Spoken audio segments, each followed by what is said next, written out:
This isn't a story about September 11th. You already know that story. This is about what happened after, in the 45 days that followed.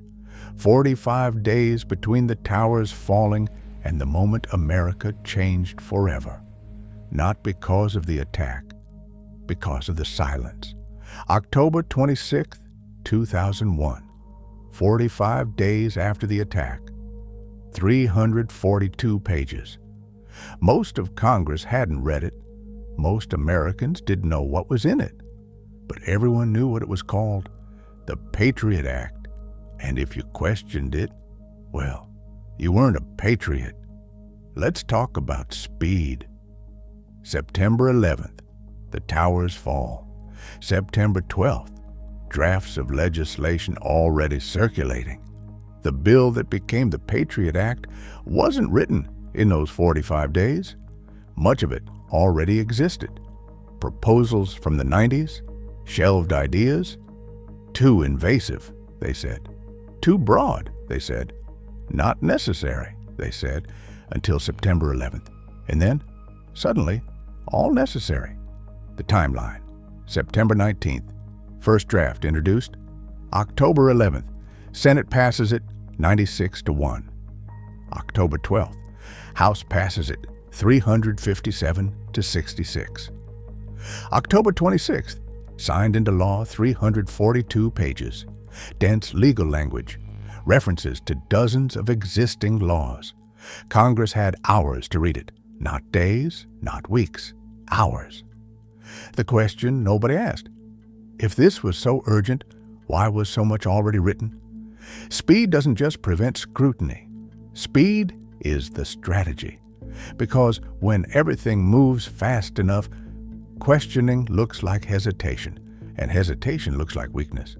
And weakness, in October 2001, that looked like treason.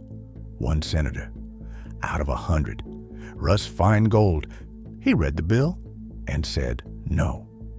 If we lived in a police state, it would be easier to catch terrorists, but that probably would not be a country in which we would want to live. 99 senators voted yes. He voted no.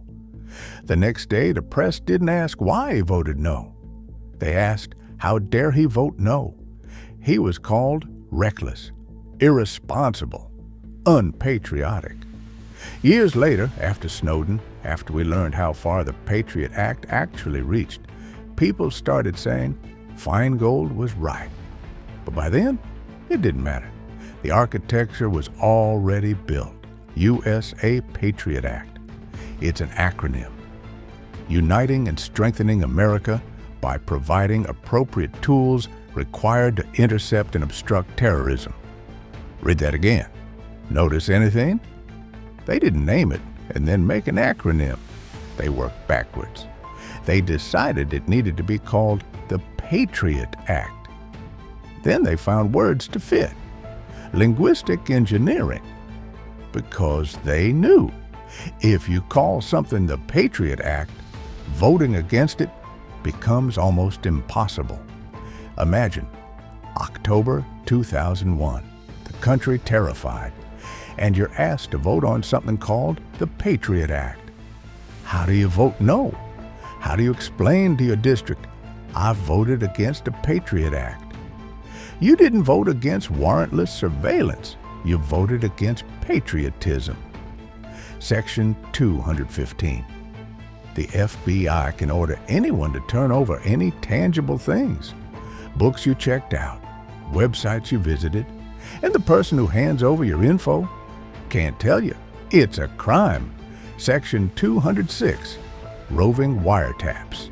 Before, warrant for a specific phone. After, warrant for you, any phone you might use. Section 213. Sneak and peek warrants.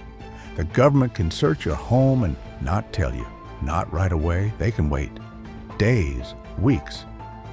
But that's for terrorists, you might think. Let me ask, who decides what terrorist means? They told us in October 2001, this is temporary, just until we're safe. Only for terrorism. Let's check in on that. By 2003, used for drug investigations. By 2005, white-collar crime. By 2011, the DOJ admitted that out of thousands of sneak and peek warrants, only a tiny fraction were terrorism-related. The rest, drugs, other crimes. This is called mission creep. You build a tool for one thing, then you realize, hey, this is effective, why limit it? And then, June 2013, Edward Snowden. Americans learned the government wasn't just tracking terrorists. It was tracking everyone, every phone call, every email, every text, not just suspected terrorists. Everyone. And when people asked, how is this legal? The answer, the Patriot Act. Section 215. Here's something about power. It doesn't give itself back. Power is a ratchet. It moves one direction. The Patriot Act was supposed to be temporary, provision set to expire in 2005. And then 2005 came, and they were renewed again. And here we are, more than 2 decades later.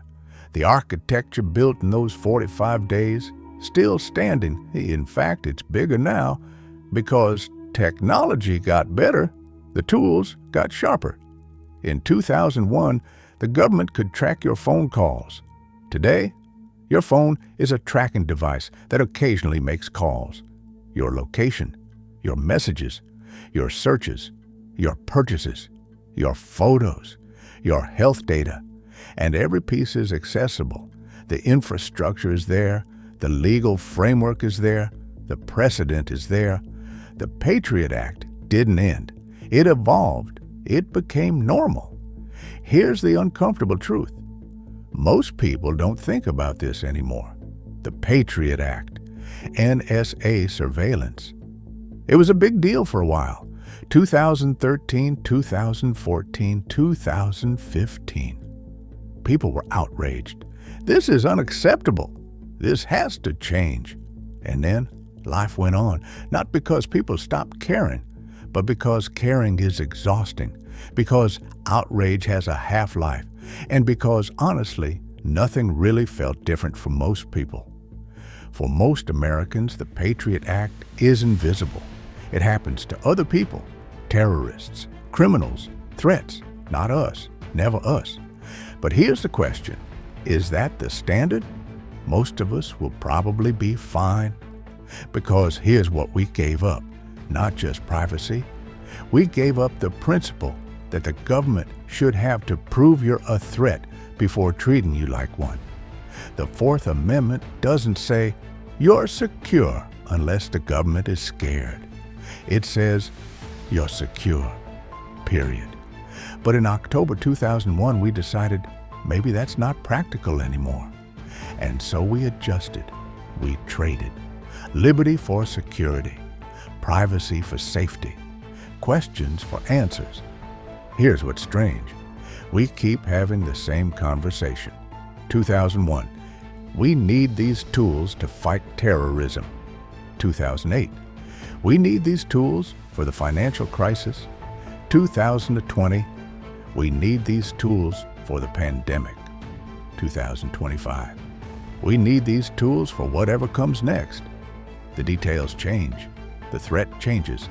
But the pattern stays the same. Emergency, urgency, speed, silence, acceptance, normalization. And by the time we ask, wait, what just happened? It's already done. October 26th, 2001. 25 years ago. A bill passed in 45 days. A bill most people never read. Designed for a temporary emergency, still here, still active, still shaping your life in ways you probably don't even notice. What do we do about it? You're waiting for me to answer that, to give you a solution.